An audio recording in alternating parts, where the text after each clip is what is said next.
بسم اللہ الرحمن الرحیم۔ السلام علیکم اسٹوڈنٹ، کلاس 6 اسلامیات کا ٹیچر حافظ نوید۔ اور میرے بچوں، آج ہم لیکچر نمبر 35 کے ساتھ حاضر خدمت ہیں، اور آپ جانتے ہیں ہمارے سبق کا نام فرما رواؤں کے نام خط۔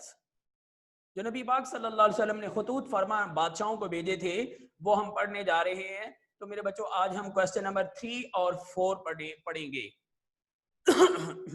جی، پیج نمبر 36 ہے۔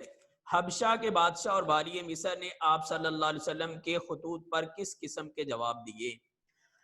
جی، سب سے پہلے حبشہ کے بادشاہ کا جواب۔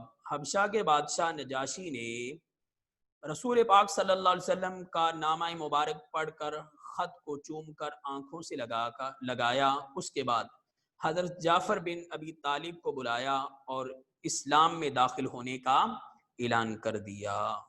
اس نے حضور اکرم صلی اللہ علیہ وسلم کی خدمت میں عقیدت نامہ بھی بھیجا، یعنی ایک خط بھی بھیجا کہ اللہ کے پیارے رسول صلی اللہ علیہ وسلم، میں اسلام قبول کر رہا ہوں، اسلام کی حقانیت کو تسلیم کر رہا ہوں۔ جی، والی مصر کا جواب۔ مصر کے بادشاہ مقوقس کو حضور اکرم صلی اللہ علیہ وسلم نے ایک صحابی کے ہاتھ دعوت نامہ بھیجا۔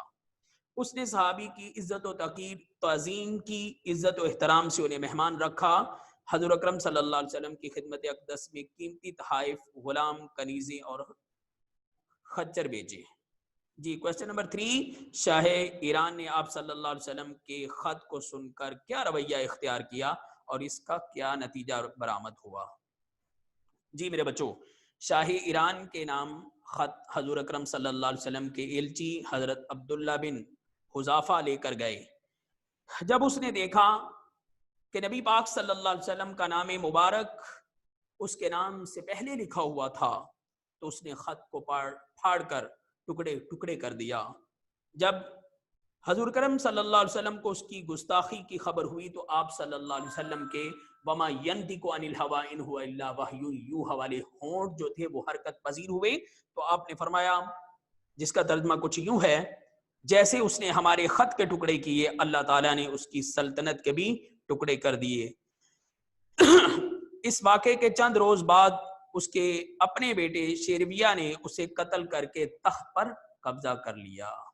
تو میرے بچوں، آج کا ہمارا سبق مکمل ہوا۔ تو کل تک کے لیے اللہ حافظ۔ کل ایک نئے سبق کے ساتھ آئیں گے۔ تو میرے بچوں، کل تک کے لیے اللہ حافظ۔ السلام علیکم ورحمۃ اللہ۔